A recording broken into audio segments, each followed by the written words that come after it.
Ayan, hello po. Magandang gabi. Ayan, magandang umaga, no? Kung nasang panig tayo ng mundo. Ayun po, ha. Ayan. Kunin ko ang ating Lenormand card. Ito mga nagugustuhan ko siya, no? Kasi ang gaganda rin ng mga mensaheng kanyang binibigay. Ayun po, ha.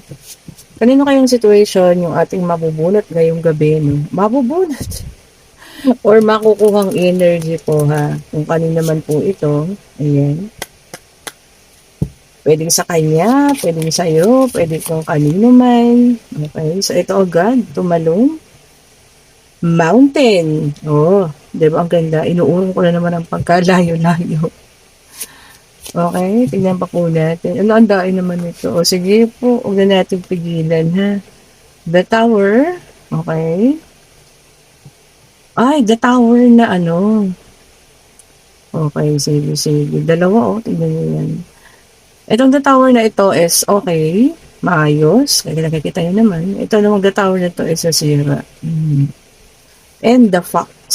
Oh, okay. Ganda ha, so far. Tignan pa natin. Parang ano, nabusot ako sa tubig. May sound yung akin dyan. Nabusog ako sa tubig. Uminom po ako ng gamot ko. Mga gamot. Ayan. Tignan pa natin ha. Problema lang dito sa maliit na card po na ito ay masyadong malagkit. Pero pag nagbigay naman, yun, bulto-bultuhan. The Sun. Okay po, ganda ha. So far.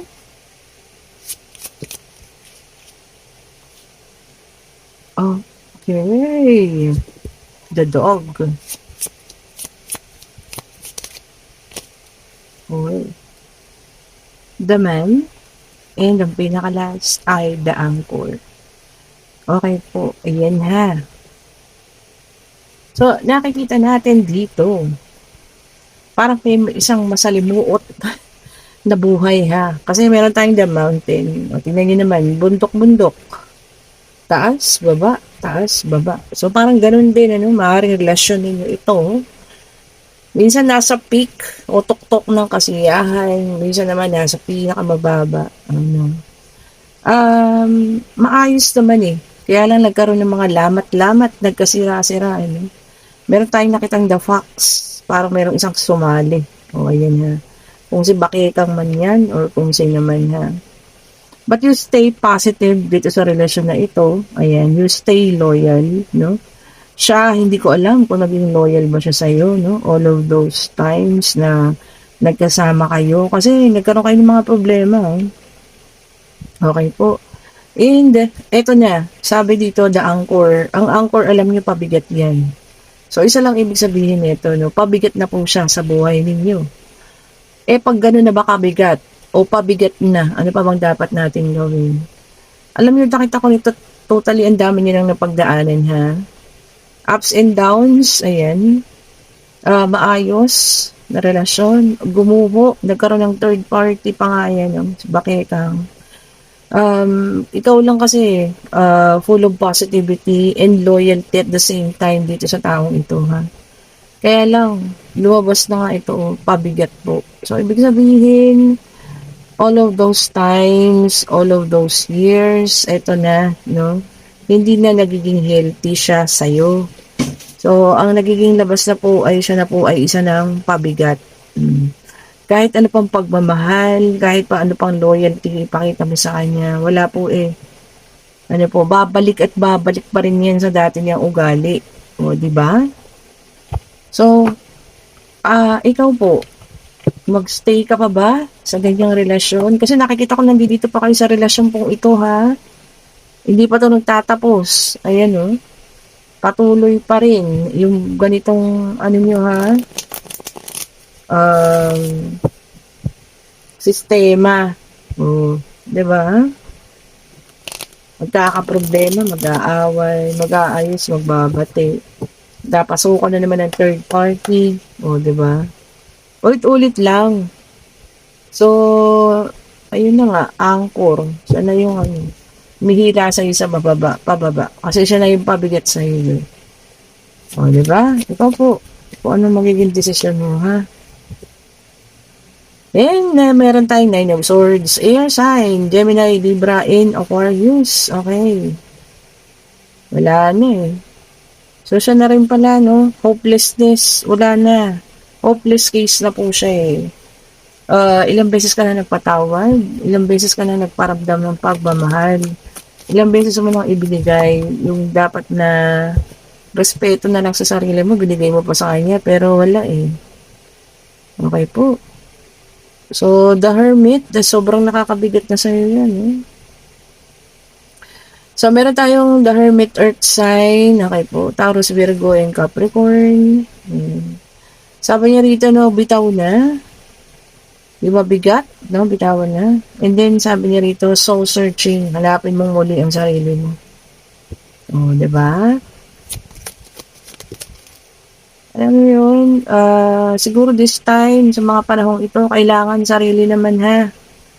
Sarili naman po. Ayan, no, the world. O, earth sign ulit. Lumabas ka sa mundong yan. Kasi hindi lang yan eh. Hindi lang yan yung mundo po. Marami pang iba. Marami kang makikita, marami kang makikilala, at marami ka pang dapat gawin para sa sarili mo ha. Hindi lang po para sa isang taong yun. And meron tayong water sign, ayan, Cancer, Scorpio, and Pisces. May mga taong gustong tumulong sa'yo, ayan po. Pwedeng mga kaibigan mo to, no? Na handa ka nilang tulungan kaysa ikaw tong mismong umaayaw. Kasi at the back of your mind, lagi mong sinasabi, hindi may pag-asa pa siya. Kahit wala na. Nagagalit na ako.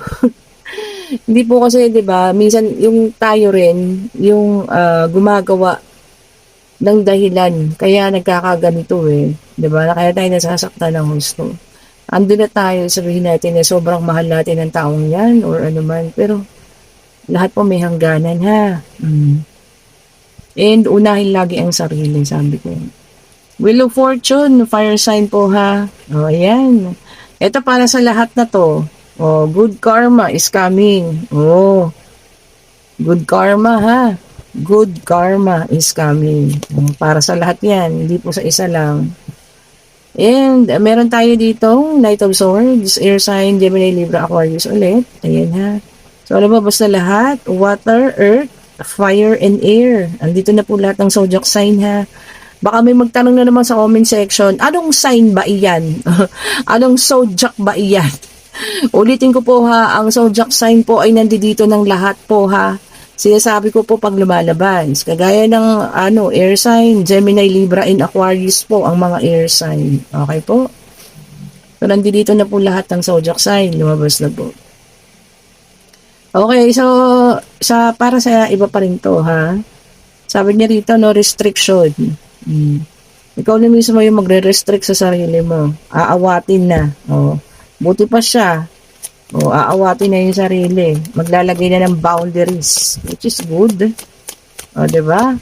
Tama-tama yun. I-restrict mo na yung sarili mo, no? Tama po yun, ha? Tignan pa natin. And, meron tayo ditong 10 of Cups, naka-reverse, water sign ulit. Ayan, ano. Sabi niya rito, no, struggling relationship. Yun na. Talagang ang relasyon ay nakabitin na sa balag ng alanganin. Kumbaga, isang sinulid na lang, yung tawag dyan, nakatahi. Malapit na pong maputol. Diba? Kasi kumbaga, punong-puno na eh. Awas-awas na po yung pagbibigay ninyo. Diba? Then, Queen of Pentacles, Taurus, Virgo, and Capricorn. Ayan. And inuulit ko po ha, hindi po ito personal reading ninyo. Baka kaya kayo naghahanap ng zodiac sign, akala nyo personal reading po, hindi po. Wala pong nagtataraw reading sa YouTube na personal reading. Okay po, kung gusto nyo na personal reading, kontakin nyo po ako ha. Okay, and then Queen of Pentacles, Earth sign, ayan. Sabi niya dito na maternal instinct. Oh, and pagiging wise. Feeling ko lahat naman ng nanay ganun. O, 'di ba? May maternal instinct at wais talaga. Unang-una, bakit? O, saan yan? Sa pagbabudget pa lang, 'di ba? Kailangan maging wais na misis. O, para mapagkasya natin ang lahat-lahat ha. O, itong mga to nagdulasan. Itong una, Nine of Wands, fire sign ulit, Aries, Leo, and Sagittarius. Ayan. Inner resources po. Sabi niya rito, no? And fatigue. Inner resources. Meron pa kayong ibang pwedeng pagkuhanan daw. Makakaisip ka, no? Baka kailangan niyo ng financial or something po. Makakaisip daw po kayo kung papaano niyo ito malalampasan pa ha, or kung papaano niyo ito makukuha pa. Okay po, kung saan kayo makakakuha pa ng pandagdag. O, yan. So, may mga resources po. At saka, ano na ito, itong kinalalagay nyo ngayon, sobrang pagod, nakakapagod sa inyo, nakaka-drain, parang ganun. Siguro sobrang bigat ng mga pangyayari ngayon. Okay po. And meron tayong the Fool. Ayan, naka-reverse air sign ulit. Ayan. Sabi niya rito, no, hesitation. Ayan, and holding back. Bakit bigla ka napapreno? Oops, parang sabi mo, teka lang, medyo ano tayo, umurong-urong ng onte. Huwag mo na masyadong sulong.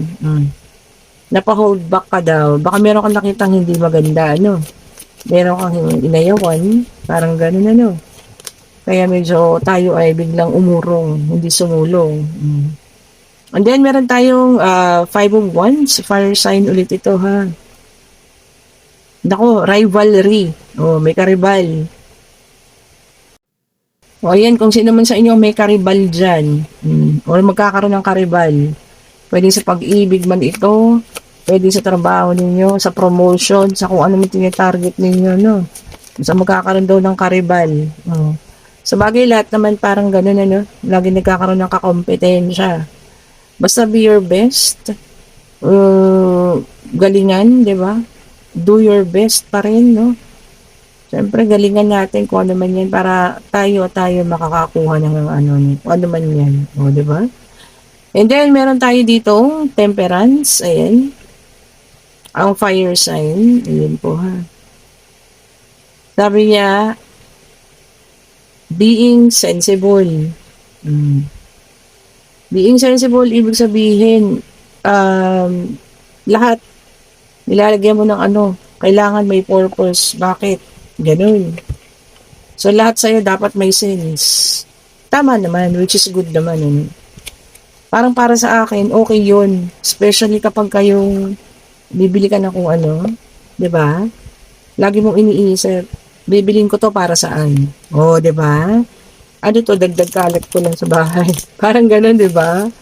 O, sensible. O, di po ba? Hindi na maganda. Kasi, minsan naman, may mga impulsive buyer. Nakita maganda, ay, ang ganda, ang cute, ganito, ganito. O, tapos pagdating sa bahay, wala palang paglalagyan. O, di ba? Or meron na palang ganun. Ganda, ha? O, tignan pa natin para dito sa isang deck. Ayan, meron tayong Queen of Cups. Ayan, different emotions po, ha. Pwedeng maramdaman ng isang tao, no? May kalungkutan, merong matutuwa, no? Ayan. Meron ding ano, tawag dito, yung sensitive. O, ayan po, ha. Baka ikaw ang sensitive or makakakilala ka ng taong sensitive. Okay po. Tignan pa natin. And, meron tayo rito, Eight of Pentacles. Oh. Sabi niya, new job. Oh, or self-employment business to. Ganda, ha? Excuse me po. Pwede daw trading. Pwede rin craftsmanship. O yung meron kayong mga tawag dito, sarili yung gawa, produkto. O, ayan. Sabi niya rito, no, kailangan yun ng concentration and dedication para mas makilala ninyo at makita nyo kung gaano lalago at lalago itong business ninyo. Oh, di ba? Galing, ha? So, parang kailangan pag-aralan mo ng mabuti ang mga bagay-bagay. Lalo na sa pag-business siguro, no? Pag basta-basta sulong-sulong. Oh, di ba po? So, tignan pa natin. Ay, ang ganda. Oh, Ten of Cups ulit. This time, hindi na siya naka-reverse, ha. Oh, happiness. Kasalan talaga. Oh. Parang kahapon pa, no? Kung nakapanood kayo ng mga videos. Yung para sa mga signs. Puro may kasalan. No, yun po, ha. Magda-December na kasi. Kaya nagkalat ang kasalan. Ito mga binyagan. Oh, di ba? Mga celebration. Masaya kasi, no? Pag December. Mas maganda. Parang festive, no? Masaya lahat ng mga tao. Hindi po ba? And meron tayo dito si The Empress, may number 3. Ayan po, ha. Motherhood. Oh, magiging ina. Sino yan? May buntis. Or magbubuntis. Panalangin ko lang, especially, no, yung may mga nahihirapan na magbuntis. Sana kayo na to, ha. Lalo na yung talagang gustong-gusto na magkaanak, pero alam niyo yan, nagkakaproblema. Oh, lumabas ang The World. With 21, binigla niya tayo, ha. Uy, sabi niya rito, no, complete na, no, completion, and travel na. Oh, ayan po, kompleto na, and fly na po, ha. Gora na daw. Oh, so ayun na po, ha. Magiging maayos na, especially siguro kung trabaho ito, ha. Kompleto na ang papeles, and fly na raw po. Paalis na. Ganda. And meron tayo rito yung Three of Pentacles. Ayan. Sabi niya rito, no, teamwork. O yan, baka makikipag-collaboration ka. Pwedeng sa katrabaho to, no, para mas mapaisa yung trabaho ninyo. Pwedeng kaibigan din. Baka sa pagbibusiness ninyo, mag-uusap-usap. O, ayan po nga. Kung para sa man ninyo gagamitin ng collaboration and teamwork. Ayun, bumalik-baliktad pa. And meron tayong Two of Swords. Okay. Sabi niya, no, naku, divided loyalty. Ano ba yun? Yung loyalty mo raw, mahahati. Bakit kaya? Baka masusubukan ka, no? Kaya ang iyong loyalty ay mahahati sa dalawa. Ito pa nga. And meron tayo rito Four of Swords. Ayan. Sabi niya rito, no, stress and mental overload. Well, ano ka na, ang dami mo nang iniisip. Sobra-sobra na, ha. O, kapag kaganyan naman po, kailangan talagang bumitaw na. Kagaya doon sa situational reading, Pag sobra-sobra na po yung nararamdaman natin, stress, sobra na yung pagod, sobra na yung nararamdaman mo na talagang parang wala nang nangyayari, pa ulit-ulit na lang. Kailangan nyo na po, ano pa bang gagawin? O, di ba? Pag-isipan na pong mabuti. Kasi, yun na po nakikita nyo na siya yung pabigat or mabigat na. O, di ba? So, kayo na po ang magdesisyon, ha? Huwag din na pong hantayin, ilubog niya pa kayo. 'Di ba? Yung kayo talagang tuluyang mag-sink at hirap nang makabangon. O, 'di ba? Nang dahil lang sa pagmamahal niyo sa isang taong ito. Ayan, mag-isip na po ng katanungan. Pag-ibig, pangyayari, no? Financial, kung ano man po ito, ha? Pag-travel. Ayan po. Hingin natin ang kasagutan, Divine Universe. Ano pong kasagutan sa kanilang mga katanungan. Okay po. Ito na. And yes po ang sagot. Ayan, ha. Sabi niya rito, no, if you're waiting for something, patient. Sabi niya, no, patient is the key. Oh, yun. Ganda, no? So, maging patient lang daw tayo, maghintay. At kung meron kayong iniintay, tao man ito, or kalalabasan ng isang pangyayari, o ano man, ano? Sabi niya, be patient. Sabi niya, avoid. Avoid po, ha. I-avoid natin ang stubbornness o katigasan ng ulo. Oh, 'di ba? Ang ganda. Okay po, kung gusto niyo ating reading, pa-like, pa-share, pa-subscribe, hit the notification bell para lagi kayong updated sa mga bagong videos na nire-release natin. Okay po, and kung gusto yung umorder ng ating mga bracelet, ayan, nandito sila. Ayan po, mag-order na kayo. Ayan sila, ha. Ang gaganda, oh. Ayan po, ha. Ito yung natin. Ito talaga, gandang-ganda ako dito sa Ito yung combination ng Black Rose Tourmaline and Tiger Eye. Tignan niyo tong isa. Yung parang mata talaga ng tigre. Ayan, nakikita niyo ba? Ang ganda. O, diba? Ayan. O, diba? Para sa katalinuhan. Ayan. Tamang pagpapasya. At syempre, para mailayo ka sa mga negatibo. Oh. Diba po? O, diba po? Ayan. Okay po, and kung gusto nyo ating reading ha, pa-like, pa-share, pa-subscribe. And malapit na tayong makahit ng 16,000 subscribers. Malapit na nating i-draw ang ating free lady ha. At kung gusto niyo naman mag-order ng ating mga pabango, ayan, napadala ko ng lahat kanina, no? Okay po, pwede kayong mag-order sa Lazada or pwede kayong mag-order directly sa akin para mas mabilis kasi ang tagal pala po sa Lazada ha. Oo, hindi ko naman sinisiraan pero alam niyo yun. O ayan po, mag-order na kayo ha kung saan man ninyo gusto. Pero kung gusto niyo doon, okay lang din naman. Shop din natin yun ha. Okay po, this is Clinic Happy. O, ayan nga po pala ha. At lahat po yan ay napakabango ng scent. O, ayan. At effective. Dami na pong gumamit ha. Okay po, thank you so much for watching. Happy Saturday po sa lahat. Ayan. At ingat po kayong lahat ha sa pag-uwi, sa mga pumapasok dyan o papauwi siguro kasi mag-aalas 10 na, no?